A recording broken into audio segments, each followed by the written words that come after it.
Assalamualaikum warahmatullahi wabarakatuh. Alhamdulillahirabbil alamin. Wassalatu wassalamu ala asrofil anbiya'i wal mursalin wa ala alihi wa sahbihi ajma'in amma ba'd. Yang terhormat Bapak Danusiri selaku dosen pengampu mata kuliah Islam Moderasi Beragama, yang saya cintai dan yang saya banggakan teman-teman sejawat MPI. Adanya video ini untuk memenuhi tugas UTS yang diberikan oleh Pak Danusiri. Sebelum memulai penjelasan dari video ini, perkenalkan saya Tasan Fadilah dengan NIM 2103036090. Video ini bertemakan menuju bangsa yang aman, damai, rukun, dan tentram dengan moderasi beragama dan rasa toleransi di era modernisasi. Jadi moderasi itu usaha kreatif untuk mengembangkan suatu sikap keberagaman di tengah berbagai desakan ketegangan, seperti antara klaim kebenaran absolut dan subjektif, antara interpretasi, literasi, dan penolakan yang arogan atas ajaran agama, juga antara radikalisme dan sekularisme. Konsepsi yang dapat membangun sikap toleransi dan rukun guna memperkuat persatuan dan kesatuan bangsa. Moderasi beragama merupakan suatu jalan tengah dalam mencegah terjadinya paham radikal di masyarakat. Sikap saling menghormati antara pemeluk agama juga merupakan suatu keharusan yang harus dijalankan sebagai sikap pluralisme. Dalil moderasi beragama.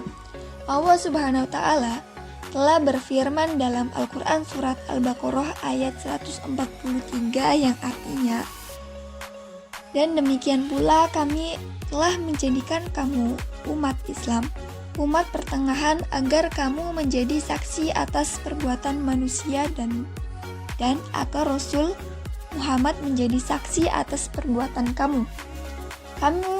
Kami tidak menjadikan kiblat yang dahulu kepada, melainkan agar kami mengetahui siapa yang mengikuti Rasul dan siapa yang berbalik ke belakang.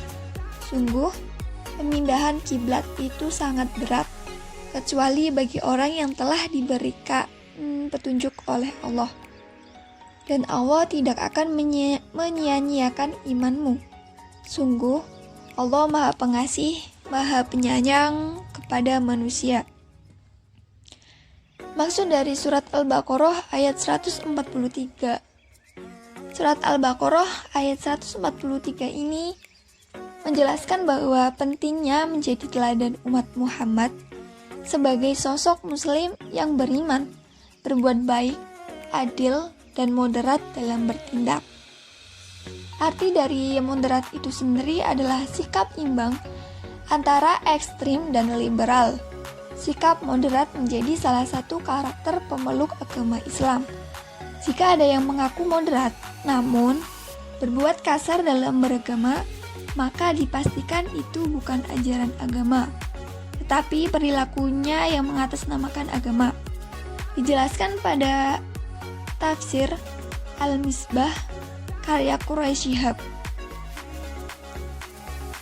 Hubungan moderasi beragama dengan bangsa Indonesia.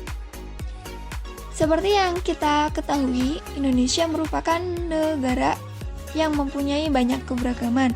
Salah satunya adalah agama. Berprinsip pada keadilan dan keseimbangan, serta menaati kesepakatan bangsa yang dikukuhkan oleh konstitusi. Jadi, ada 4 hal yang menjadi esensi moderasi beragama itu. Yang pertama, cara pandang atau sikap dan praktik keberagaman. Yang kedua, terkait dengan pengalaman esensi agama yang hakikatnya adalah kemanusiaan dan kemaslahatan bersama. Yang ketiga, semua berprinsip pada keadilan dan keseimbangan. Dan keempat, taat pada konstitusi, pada kesepakatan bersama di tengah kehidupan kita yang beragam. Maka, kita perlu memoderasi cara kita beragama. Karena belakangan ini, disinyalisir ada 3 hal yang menjadi fenomena yang berkembang. Yang pertama adalah cara pandang atau sikap dan praktik keberagaman yang justru mengingkari nilai-nilai kemanusiaan dan kemaslahatan bersama yang mewujudkan kedamaian itu. Cara beragama yang eksklusif misalnya, padahal beragama itu inklusif. Cara beragama yang sekratif, yang memisah-misahkan, padahal beragama itu adalah integratif, menyatukan kita. Cara beragama yang konfrontatif, misalnya senang untuk bermusuhan, berlawanan. Lalu cara beragama yang destruktif, padahal beragama harusnya konstruktif. Ini adalah kecenderungan mengingkari nilai-nilai kemanusiaan dan perdamaian. Yang kedua, juga disinyalisir semakin dirasakan tafsir-tafsir keagamaan yang justru tidak berdasar, yang tidak menggunakan kaidah dasar dalam menerjemahkan agama. Muncul tafsir-tafsir yang justru bertolak belakang dengan esensi agama itu sendiri. Misalnya jihad. Jihad direduksi dengan makna yang hakikatnya kondisional, sangat situasional, lalu digunakan untuk kondisi damai secara umum, sesuatu yang bertolak belakang. Yang ketiga, kecenderungan bahwa ada pemahaman keagamaan yang justru bisa mengoyak dan merusak ikatan kebangsaan. Misalnya politisasi agama, penyeragaman terhadap hal yang beragam, dan lain sebagainya. Selanjutnya ada toleransi. Toleransi perlu dimunculkan dari setiap diri individu maupun kelompok untuk menumbuhkan rasa perdamaian dalam keberagaman di sekitar lingkungan. Adapun cara etimologi atau bahasa, toleransi berasal dari bahasa Latin yaitu tolerare, yang berarti sabar dan menahan diri. Sedangkan secara terminologi, toleransi merupakan sikap saling menghormati, menghargai, menyampaikan pendapat, kepercayaan, pandangan terhadap sesama manusia yang pada dasarnya bertentangan dengan diri sendiri. Secara bahasa, toleransi juga bisa bermakna sebagai suatu kemampuan seorang dalam bersabar serta menahan diri terhadap berbagai hal yang tidak sejalan dengannya. Dengan hadirnya rasa toleransi ini pada diri setiap individu, maka berbagai macam konflik atau perbedaan yang ada tidak akan terjadi lagi. Tidak bisa dipungkiri jika toleransi memang berperan penting dalam menjaga perdamaian. Tentu sikap toleransi ini sangat dibutuhkan di masyarakat Indonesia yang memiliki latar belakang budaya yang sangat beragam seperti agama, suku, ras, dan juga warna kulit. Toleransi juga memiliki makna sikap saling menghargai sekaligus menghormati atas setiap tindakan orang lain. Seperti yang telah dijelaskan sebelumnya bahwa toleransi merupakan sikap saling menghargai pendapat orang lain.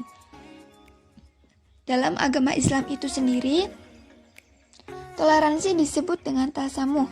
Tasamuh atau tasahul memiliki arti kemudahan.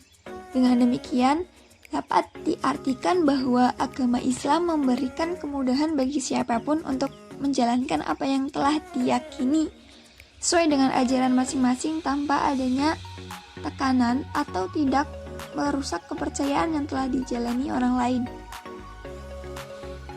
Jadi dapat disimpulkan bahwa modernisasi beragama merupakan suatu ilmu untuk membentuk pola pikir seseorang dalam beragama dan berbangsa, kemudian diperkuat dengan adanya toleransi, di mana toleransi ini yang nantinya akan menunjukkan sikap nyata dari hasil moderasi beragama yang telah kita pelajari. Kemudian keduanya ini merupakan hal yang sama-sama penting dalam kesejahteraan bangsa, di mana ketika dalam suatu negara masyarakat atau penduduk negara tersebut merasakan kedamaian dan ketenangan, maka dapat disimpulkan moderasi dan toleransi yang diterapkan di negara tersebut telah berhasil tertanam. Namun untuk pembelajaran ini tidak cukup untuk sekali tahu, tapi untuk selalu diingat, selalu dipelajari, dan diperlukan aksi untuk membiasakan yang kemudian akan berubah menjadi terbiasa.